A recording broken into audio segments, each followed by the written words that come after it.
Sir, साथ health care platform मरीजों को समय पर और अच्छा उपचार दिलाने में कैसे मदद कर सकता है? जैसे मैंने आपको बताया, मेरा कोई पेशेंट डिस्चार्ज हुआ, सर्जरी के बाद डिस्चार्ज हुआ, एंजियोप्लास्टी के बाद डिस्चार्ज हुआ, बाईपास के बाद डिस्चार्ज हुआ और घर गया। अब उसको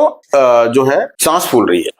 रही है तो सबसे पहले क्या करेगा? अपने डॉक्टर को फोन करेगा, सर मेरी पेशेंट की सांस फूल रही है, क्या करें? डॉक्टर बोलेगा आप नजदीक के डॉक्टर के पास चले जाइए, और या फिर बोलेगा भाई आप वापस से हॉस्पिटल लेके आ जाओ, इमरजेंसी में आ जाओ। अब ऐसा तो है नहीं कि जो सारे पेशेंट्स हैं वो जो है जयपुर के ही हैं, कुछ डिस्टेंट भी हो सकते हैं, या कईयों के पास ऐसी कोई 4 मंजिल पे रहते हैं, वो उतार ही नहीं सकते पेशेंट को बिना लिफ्ट के। तो जो वहां पर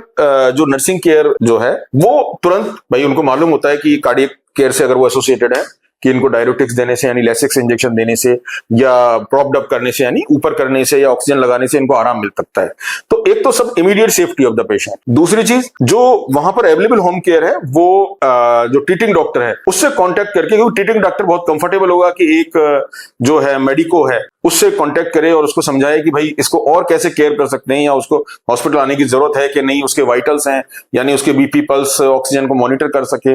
इस तरह से जो है अधिसात या कोई भी होम केयर सर्विस जिसको हम बोलेंगे वो पेशेंट के इनिशियल मैनेजमेंट के लिए उसकी कोई सीरियसनेस तो आ रही है वो नहीं है, रेगुलर मैनेजमेंट तो करेंगे वो तो एक चीज है, लेकिन जब कोई इमरजेंसी आती है उस समय एक नर्सिंग कर्मी जो है अगर वहां उपलब्ध है या कोई भी ट्रेन डॉक्टर वहां उपलब्ध है तो वो हमेशा एक टर्सरी केयर डॉक्टर के लिए बहुत हेल्पफुल भी होता है। पेशेंट की सेफ्टी के लिए कई बार इनिशियली मानो पेशेंट को घर पर कार्डियक अरेस्ट आ गया, हार्ट पेशेंट को आ सकता है, तो वो सीपीआर भी तो दे सकते हैं और जिससे हॉस्पिटल पेशेंट टाइम से आ सके। इस तरह से बहुत सारी चीजें हैं जो अधिसात होम केयर कार्डियक पेशेंट्स के लिए हेल्प कर सकता है।